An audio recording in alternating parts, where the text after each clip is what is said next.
할렐루야. 오늘도 참으로 좋은 날입니다. 이 세상에서 욕심대로 하는 거 얼마나 좋아 보입니까?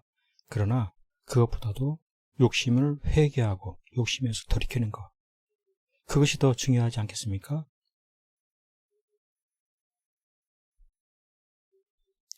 예루살렘아 예루살렘아, 선지자들을 죽이고 내게 파손된 자들을 돌로 치는 자여, 암탉이 그 새끼를 날개 아래에 모음같이 내가 내 자녀를 모으려 한 일이 몇 번이더냐. 그러나 너희가 원하지 아니하도다. 보라, 너희 집이 황폐하여 버림받아 되리라. 이와 같이 말씀하고 있습니다. 이 말씀 가운데 선지자들을 죽이고 파손된 자들을 돌로 치는 그 이유가 무엇인가, 이것입니다. 선지자들, 파손된 자들, 그들은 선한 자들인데 왜 돌로 치나, 이것입니다. 암탉이 그 새끼를 날개 아래에 모음같이 모으려 하는데 원하지 아니하는 어떻게 이와 같은 악한 일을 하냐, 이것이죠. 그 날개 아래 거하면 편안하고 쉼을 얻는데 어떻게 원하지 아니하고 오히려 파손된 자를 돌로 치는 이와 같은 일을 하는가. 수없이 그와 같이 했다, 이것입니다. 그래서 그와 같이 한 것에 대해서 돌이켜야 함에도 불구하고 믿음이 없으면 어떻게 했습니까? 계속해서 치려고 하는 것입니다. 돌로 치려하고 대적하고 이와 같이 쫓아내고 이와 같은 일들. 왜 그렇습니까? 믿음이 없으니까 파손된 자들을 돌로 치고 내쫓고 이와 같은 일을 하는 것입니다. 그렇습니다. 우리 하나님께서는 이와 같이 행한 대로 거두게 됨을 일깨우고 싶으신 그런 하나님의 심정이 있어요. 행한 대로 거두게 된다. 행한 대로 심판하신 하나님이시다. 그런데 믿음이 없으면 어떻습니까? 심판하신 하나님을 알지 못하면 고집하면서 계속 파손된 자를 돌로 치는 이 악한 일을 하게 된다라고 하는 것이죠.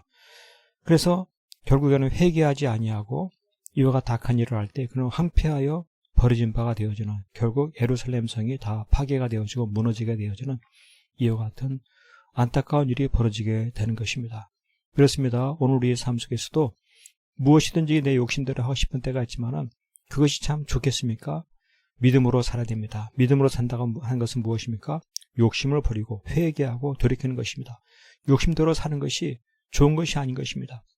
특별히 주의 일에 대적하지 않은 것입니다.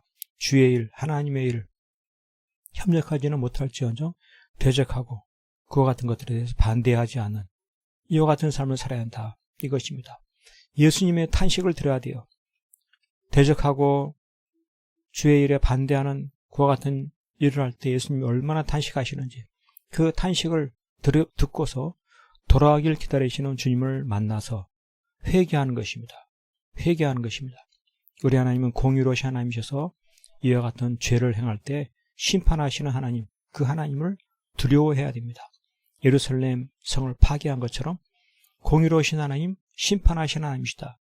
특별히 다시 오실 주님 구원을 소망하면서 이 땅을 사는 동안에 믿음으로 살아야 되는 것이다. 믿음으로 산다는 것이 무엇입니까? 욕심대로 하지 아니하고 회개하고 돌이키는 것입니다.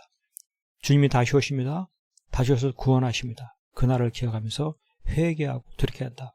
이와 같은 믿음의 삶을 살아갈 때 그는 어떤 복을 받습니까?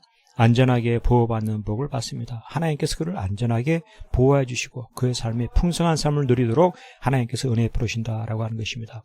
우리 삶 가운데 이와 같은 은혜를 누리는 참으로 복된 삶, 형통한 삶 될 수 있기를 간절히 축복합니다.